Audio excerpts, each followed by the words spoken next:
हमारे साथ और भी मेहमान हैं, लेकिन उनका रुख करें उससे पहले कुछ और सवाल देख लेते हैं। ऑल इंडिया सर्वे में मणिपुर से ही जुड़े हुए जो सवाल हमने अपनी जनता से पूछे हैं, देश के लोगों से जो पूछे हैं कि मणिपुर के सीएम को क्या इस्तीफा दे देना चाहिए, तो यहां देखिए 59% लोग ऐसे हैं जो कह रहे हैं बिल्कुल इस्तीफा दे देना चाहिए। हालांकि 23% का आंकड़ा जो नहीं मानता कि इस्तीफा नहीं देना चाहिए, और ना कहने वाले, पता नहीं कहने वाले 18% हैं, लेकिन ज्यादातर 59% का ये आंकड़ा जो कह रहा है कि फौरन इस्तीफा मुख्यमंत्री को दे देना चाहिए। अब अगला सवाल भी जल्दी से देख लीजिए, और अगला सवाल है कि क्या मणिपुर में राष्ट्रपति शासन लगाना चाहिए। वहां पर हाँ कहने वाले 62%, ना कहने वाले 23%, पता नहीं कहने वाले 15% हैं। तो 62% का आंकड़ा जो मानता है कि मणिपुर में इस वक्त हालात जो हैं वो कंट्रोल से बाहर हो गए हैं, इसीलिए राष्ट्रपति शासन यहां पर लगाना चाहिए। और अब यहां पर रुक करते हैं, मेरे साथ रजत सेठी भी हैं। रजत सेठी जी, आप तो सीएम के पूर्व सलाहकार भी रह चुके हैं।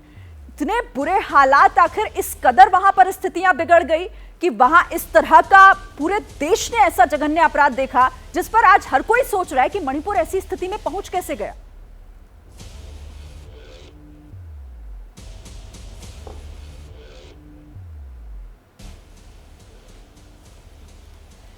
रजत जी, आप अनम्यूट कीजिए पहले खुद को, आपकी आवाज नहीं आ रही है। जी जी बोलिए। जी।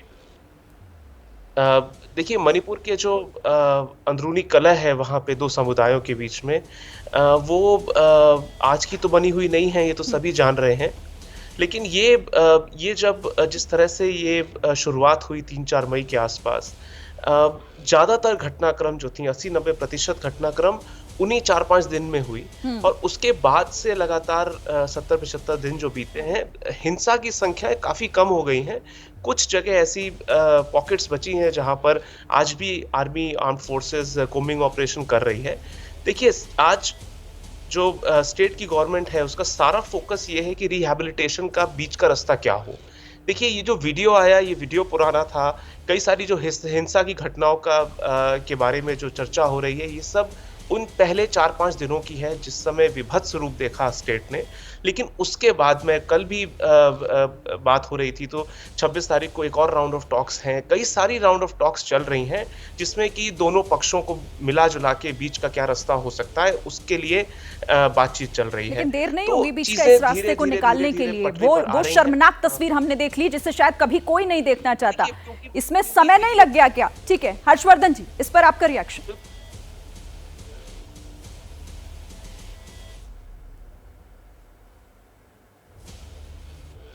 देखिए शिरीन, हर्षवर्धन जी, मुझे लगता है कि हम लोग अब जिस जगह खड़े, मेरी आवाज आ रही है? जी बोलिए, आवाज आ रही है जी। हम लोग जिस जगह पर खड़े हुए हैं, आपका ये जो सर्वे बता रहा है, इस सर्वे में जिसको कहते हैं ना कि बहुत सी चीजें शायद देश को न पता है, ना आपके इस सर्वे में दिख रही है। अगर देश के बहुतायत लोग मणिपुर राज्य की समस्या को ही नहीं जानते, अगर उनको यही नहीं पता है कि हिंसा की वजह क्या है, हिंसा क्यों हो रही है, अगर उनको ये नहीं पता है कि पिछले 5 वर्षों से मणिपुर पूरी तरह से शांत था, सिर्फ एक खबर की वजह से हाईकोर्ट का एक निर्णय आता है और वहां का जो कुकी ऑर्गेनाइजेशन है, स्टूडेंट ऑर्गेनाइजेशन, वो वायलेंट तरीके से प्रोटेस्ट करना शुरू करता है। अब इसका दूसरा हिस्सा है जो वीडियो सामने आया, जिसके बाद इस देश में हर संवेदनशील व्यक्ति का सिर शर्म से झुक गया। उस पर सरकार की जिम्मेदारी बनती है, वो एन बीरेन सिंह की बनती है, गृह मंत्री अमित शाह की बनती है, और प्रधानमंत्री नरेंद्र मोदी की बनती है। लेकिन क्या मणिपुर की समस्या इतनी भर है?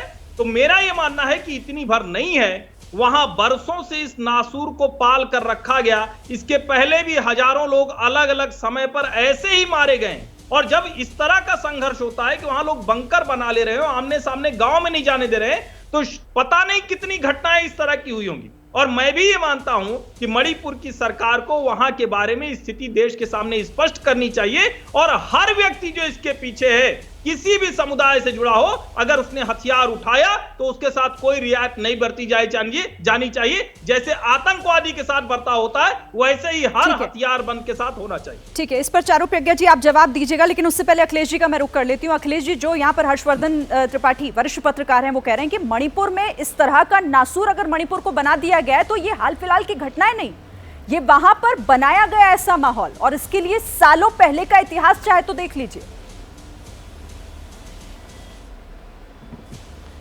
बहुत ही अफसोसनाक और बेशर्मी भरा बयान होता है इस तरह का कि पहले से ऐसा किया गया है और नासूर था। अरे भाई, जब आपको जिम्मेदारी मिली है तो आपकी जवाबदेही है, आप उससे नहीं बच सकते। देश को या वहाँ के लोगों को सिर्फ इतने से मतलब है कि वहाँ पे कानून व्यवस्था आप नियंत्रित कर पा रहे हैं कि नहीं कर पा रहे हैं, वहाँ के समाज को आगे सरकार के द्वारा ले जा पा रहे हैं, ले जा पा रहे हैं। समस्याएं हर जगह होती हैं, कम और ज़्यादा, उसी के लिए तो सरकारें होती हैं। और ये बता दे कि ऐसा नहीं वैसा हो गया।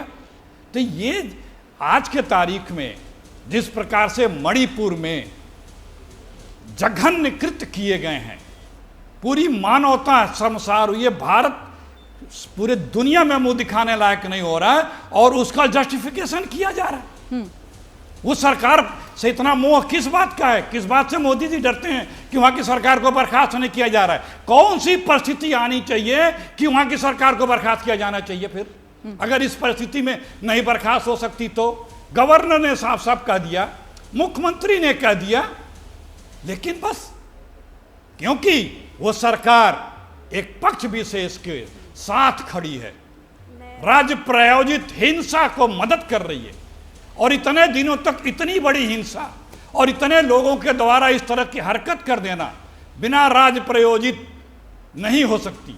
सरकार यदि निष्पक्ष और अखिलेश जी, आप बड़ी बात कह रहे हैं कदम कि उठाने पे मंशा पर भी आप सवाल उठा रहे हैं और आप कह रहे हैं कि बिना ये राज्य कोई प्रायोजित बड़ी इस तरह की चीज़ नहीं घटना संभव नहीं है। चारों प्रज्ञा इस पर जवाब भी देना चाह रही हैं। पत्रकारिता कोई इमोशन नहीं है, ना अपना कोई ज्ञान देना है और ना कोई विचार थोपना है। पत्रकारिता क्या है? पत्रकारिता का मतलब है सही जानकारी इकट्ठा करना और तथ्य बताना। पत्रकारिता आज जितने महत्वपूर्ण दौर में है, शायद पहले नहीं थी। इस दौर से निकलने के लिए सिर्फ सच दिखाने की जरूरत है, वो सच जो आपके हित को आगे रखे। इसलिए अब रात 9 बजे प्राइम टाइम नहीं होगा, ये आपका टाइम है। जगविंदर पटियाल के साथ देखिए पब्लिक इंटरेस्ट 17 जुलाई से सोमवार से शुक्रवार रात 9 बजे सिर्फ एबीपी न्यूज पर। एबीपी न्यूज आपको रखे आगे।